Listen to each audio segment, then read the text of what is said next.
গোপালগঞ্জে স্মরণকালের সবচেয়ে কঠিন খেলাটাই খেলছে সেনাবাহিনী। বুধবারের অ্যাকশনের পর বৃহস্পতিবার চালাচ্ছে সাঁড়াশি অভিযান।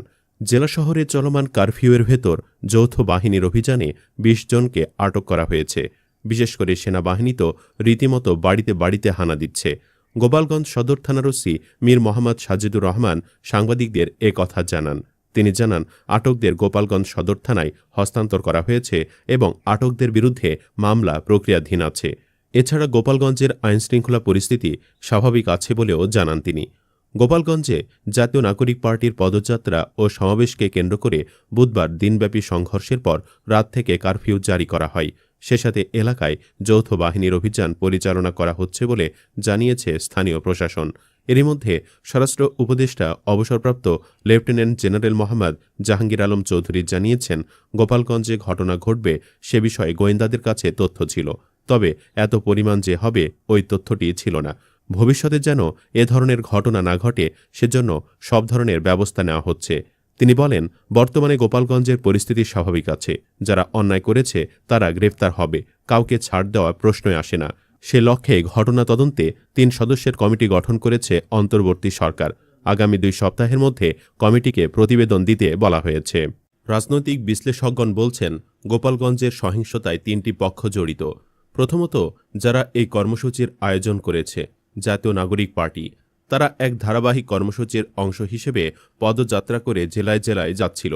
তাদের এই কর্মসূচি পূর্ব ঘোষিত, নিয়মতান্ত্রিক এবং আপাত দৃষ্টিতে শান্তিপূর্ণভাবে সংঘটিত হচ্ছিল। আরেকটি পক্ষ এই সহিংসতার পটভূমিতে গুরুত্বপূর্ণ, তা হল গোপালগঞ্জের স্থানীয় জনগোষ্ঠীর একটি অংশ, বিশেষ করে রাজনৈতিকভাবে সংগঠিত। এদের মধ্যেও বিশেষভাবে উল্লেখযোগ্য নিষিদ্ধ ঘোষিত আওয়ামী লীগ ও ছাত্রলীগ, যাদের সেখানে সুসংগঠিত উপস্থিতি ও মাঠের শক্তি রয়েছে। তারা মুহূর্তের মধ্যে বড় জমায়েত করতে সক্ষম।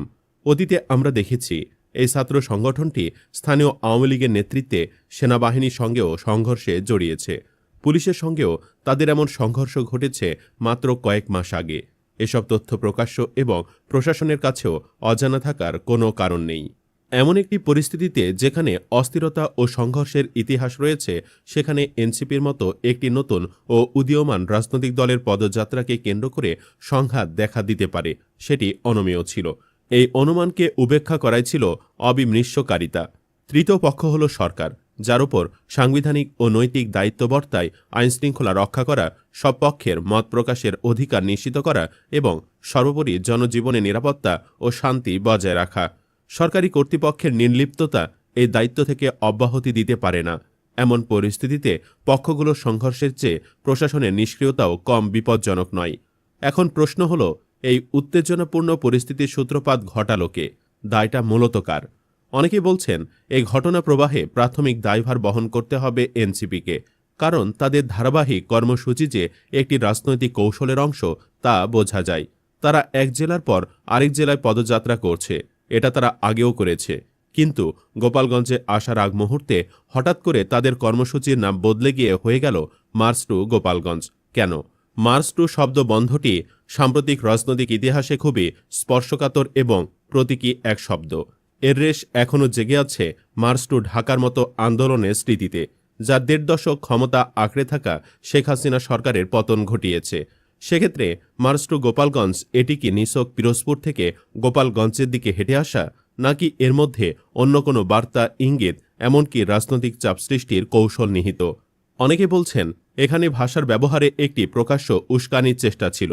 এমন ভাষা এক ধরনের প্রতিপক্ষকে চ্যালেঞ্জ ছুড়ে দেওয়ার মতো, বিশেষ করে যখন গোপালগঞ্জকে ঘিরে আবেগ, ইতিহাস ও ক্ষমতার প্রতীক তৈরি করা আছে। এনসিপি একটি নবীন দল, তাদের নেতৃত্বে তরুণরাই আছেন। এই অবস্থায় তাদের পক্ষ থেকে আরও দায়িত্বশীলতা আশা করা যেত, বিশেষ করে যদি তারা স্পষ্ট করে বলতো, আমরা জুলাই শহীদদের স্মরণ করছি, জুলাই আন্দোলনের আদর্শে অনুপ্রাণিত হয়ে আমরা নতুন প্রজন্মের প্রতিনিধি হিসেবে জনগণের কাছে যাচ্ছি। গোপালগঞ্জবাসী, আমরা আপনাদের সঙ্গে সংলাপে আগ্রহী। তাহলে এক ধরনের সৌজন্যবোধ ও রাজনৈতিক শালীনতার প্রকাশ ঘটত। অনেকে বলছেন, যেখানে বঙ্গবন্ধুর কবর রয়েছে সেই গোপালগঞ্জ, তাকে ঘিরে যদি কেউ প্রতীকী বা প্রত্যক্ষ উস্কানিমূলক ভাষা ব্যবহার করে, সেটি সুশৃঙ্খল প্রতিবাদের অংশ নয়, বরং রাজনৈতিক উত্তেজনার বিস্ফোরক উপাদান। এই প্রেক্ষাপটে এনসিপি এবং সরকার উভয়েরই সচেতন থাকা প্রয়োজন ছিল।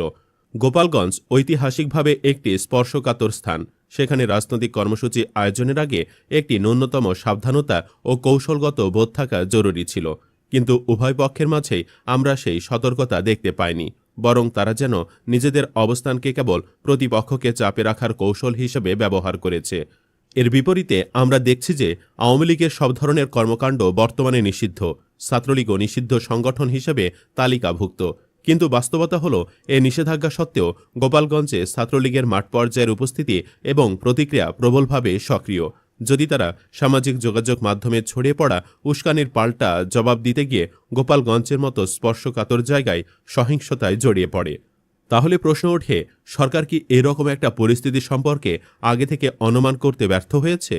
সরকার একটি বিবৃতি দিয়েছে, যেখানে শান্তি শৃঙ্খলা বজায় রাখার কথা বলা হয়েছে, মত প্রকাশের অধিকারে শ্রদ্ধাশীল থাকার আহ্বান জানানো হয়েছে এবং যেসব সংগঠন নিষিদ্ধ তারা যদি আইন ভঙ্গ করে তবে কঠোর ব্যবস্থা নেওয়ার কথা বলা হয়েছে। এই বিবৃতি যদি ঘটনার আগে আসত, তাহলে হয়তো পরিস্থিতির উত্তেজনা খানিকটা প্রশমিত হতো। প্রশাসনের দায়িত্ব শুধু ঘটনার পর বিবৃতি দেওয়া নয়, সম্ভাব্য সংকট প্রতিরোধে আগাম প্রস্তুতি নেওয়াও। সবচেয়ে উদ্বেগের বিষয় হল, এই গোপালগঞ্জ কেন্দ্রিক ঘটনা বিচ্ছিন্ন নয়। রাজনৈতিক উত্তেজনার যে বাতাস সামাজিক যোগাযোগ মাধ্যমে বইছে, তা শুধু এই একটি কর্মসূচি ঘিরেই সীমাবদ্ধ নয়। নির্বাচনের সময় ঘনিয়ে আসছে, এর মধ্যে আমরা দেখতে পাচ্ছি কোনো না কোনো মহল হয়তো এই উত্তেজনাকে কাজে লাগিয়ে নির্বাচন পিছিয়ে দেওয়ার কিংবা অনিশ্চয়তা সৃষ্টি করার চক্রান্তমূলক অভিলাষ লালন করছে। এই কারণে প্রত্যেক পক্ষ, সরকার, বিরোধী দল, নতুন রাজনৈতিক শক্তি, এমনকি সাধারণ নাগরিক, সবার সতর্ক, সংযত ও দূরদর্শী আচরণ এখন সময়ের দাবি। আমরা নিশ্চিত নই, কিন্তু জনগণের মনে যদি এই বিশ্বাস জন্ম নেয় যে গোপালগঞ্জের সাম্প্রতিক ঘটনাগুলো এক ধরনের পরিকল্পিত উস্কানি বা চক্রান্তের ফল, যার উদ্দেশ্য হতে পারে নির্বাচনী প্রক্রিয়াকে ব্যাহত করা কিংবা পিছিয়ে দেওয়ার মতো একটি অস্থির পরিবেশ তৈরি করা, তাহলে তাদের এই সন্দেহকে একেবারে ভিত্তিহীন বলা যাবে না। বিশ্বাসের এই ঘাটতি কিন্তু আসলে রাষ্ট্র ও রাজনৈতিক শক্তির ওপর আস্থাহীনতারই প্রতিফলন। যদি সরকার ও এনসিপি আগেভাগে যথাযথ সতর্কতা অবলম্বন করত, সংলাপের চেষ্টা করত কিংবা স্থানীয় প্রশাসনকে রাজনৈতিকভাবে নিরপেক্ষ অবস্থানে প্রস্তুত রাখত, তাহলে এমন একটি দুঃখজনক পরিস্থিতি এড়ানো সম্ভব ছিল। এই ঘটনার মধ্যে আরও একটি প্রশ্ন সামনে চলে আসে, গোপালগঞ্জের এই সংঘর্ষের পর আওয়ামী লীগ রাজনৈতিকভাবে কিভাবে পুনরায় মঞ্চে ফিরতে চায়। বিগত এক বছরে আমরা দেখেছি দলটির শীর্ষ নেতৃত্ব বিচ্ছিন্ন অবস্থায় রয়েছে।